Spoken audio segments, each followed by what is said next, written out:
এই গরমে ডাল আলাদা করে, ডিমের কারি আলাদা করে রান্না না করে যদি ডাল আর ডিম একসঙ্গে রান্না করি, আর খেতেও কিন্তু একদম দারুণ লাগে গরম গরম ভাতের সাথে।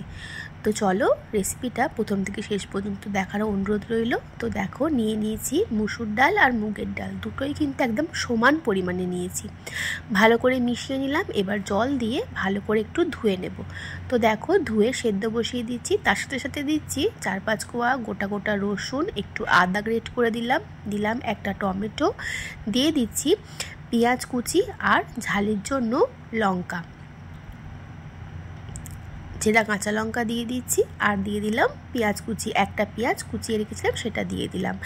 দিয়ে ডালটা সেদ্ধ হওয়া পর্যন্ত ওয়েট করব। আর দিলাম স্বাদ মতো নুন আর কাঁচা সর্ষের তেল 1 টেবিল চামচ মতন। ভালো করে মিশিয়ে নিচ্ছি। এবার এটা সেদ্ধ হওয়া পর্যন্ত কিন্তু রান্নাটা করে নিতে হবে। তো দেখো, ডালটা আমি ঠিক এই রকম করে সেদ্ধ করে নিয়েছি, দেখতেই পাচ্ছ। আর ওইদিকে আমি কিন্তু আগের থেকেই 4টে ডিম সেদ্ধ করে রেখে দিয়েছিলাম। এবার এই ডিমগুলোকে ছাড়িয়ে নেব। তো দেখো, 4টে ডিম আমি ছাড়িয়ে নিয়েছি। এবার ছুরির সাহায্যে একটু সাইডগুলো এরমভাবে একটু কেটে কেটে দেবো, যাতে ভেতরে সমস্ত মশলা ঢোকে তার জন্য। এই যে দেখো, এইভাবে একটু কেটে কেটে দিয়েছি প্রত্যেকটা ডিম।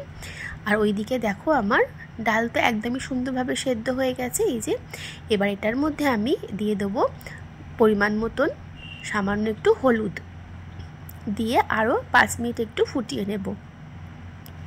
তো হলুদ দিয়ে দিলাম। এবার 5 মিনিট আমি ডালটাকে আরও ফুটিয়ে নেব।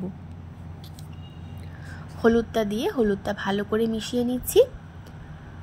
তো দেখো, ডালটা 5 মিনিট ফুটিয়ে নিয়েছি। এবার নাবিয়ে রাখবো। এবার ওই কড়ার মধ্যে দিয়ে দিচ্ছি সর্ষের তেল। তেলটা ভালো মতন গরম হয়ে গেলে দিয়ে দেব এর মধ্যে সামান্য হলুদ আর সামান্য নুন, দিয়ে ডিমগুলোকে বেশ ভালো করে একটু ভেজে নেব। খুব বেশি কিন্তু ভাজবো না, হালকা হালকা করে ভেজে নেব। তো দেখো, ডিমগুলো আমার হালকা করে ভাজা হয়ে গেছে। এবার এই ডিমগুলোকে আমি তুলে রাখবো।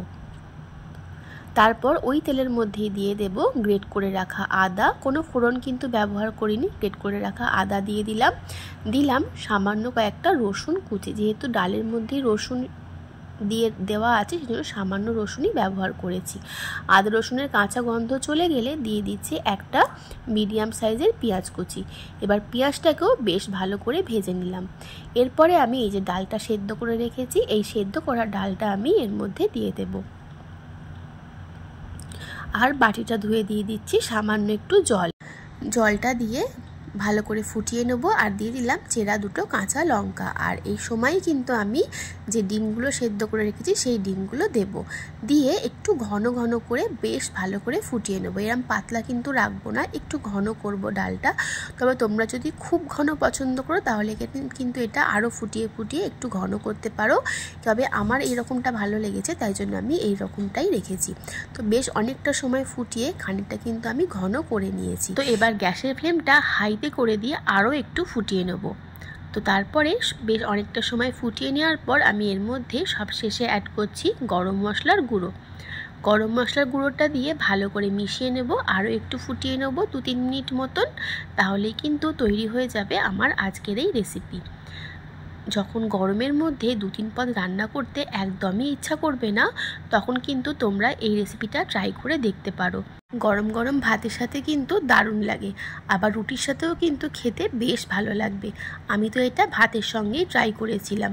ওই আলাদা আলাদা করে ডিমের ঝোল, আবার আলাদা করে ডাল, তার চাইতে এই দুটো একসঙ্গেই রান্না করেছিলাম।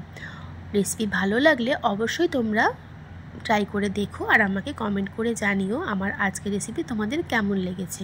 আর ভালো লাগলে আমার চ্যানেলটা তো সাবস্ক্রাইব করবেই, সাথে রেসিপিগুলো তোমাদের বন্ধুদের সাথে শেয়ার করে দেবে, লাইক করবে, কমেন্ট করবে। তাহলে আজকের মতন টাটা, সবাই খুব ভালো থেকো, সুস্থ থেকো। নতুন কোনো রেসিপির সাথে আমি আবারও হাজির হব। আর আমার পুরো ভিডিও দেখার জন্য তোমাদেরকে অসংখ্য ধন্যবাদ।